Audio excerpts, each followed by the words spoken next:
A second suspect, a 25-year-old Mozambican national, appeared in court today in connection with the DJ Warris murder case.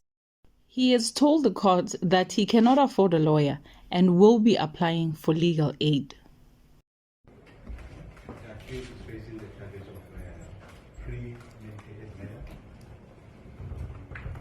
conspiracy to commit murder, and is also facing contravention of Section 29.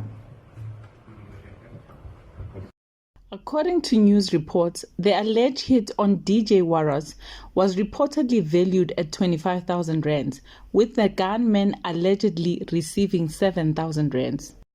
The first suspect, Victor Mthethwa Majola, remains in custody after being denied bail in late January. The two suspects have now been formally charged in connection with DJ Warris's murder. Cartridges were recovered at the scene, but no weapon has been officially confirmed. The investigation is ongoing. With that being said, I'll see you on the next one. God bless you, and until next time. A second suspect, a 25-year-old Mozambican national, appeared in court today in connection with the DJ Warris murder case. He has told the court that he cannot afford a lawyer and will be applying for legal aid. The accused is facing the charges of premeditated murder,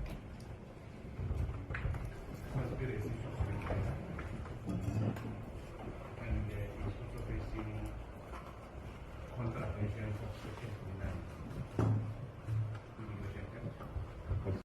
According to news reports, the alleged hit on DJ Warris was reportedly valued at 25,000 rands, with the gunman allegedly receiving 7,000 rands.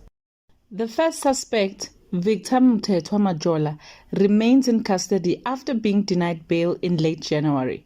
The two suspects have now been formally charged in connection with DJ Warris's murder. Cartridges were recovered at the scene, but no weapon has been officially confirmed. The investigation is ongoing. With that being said, I'll see you on the next one. God bless you, and until next time.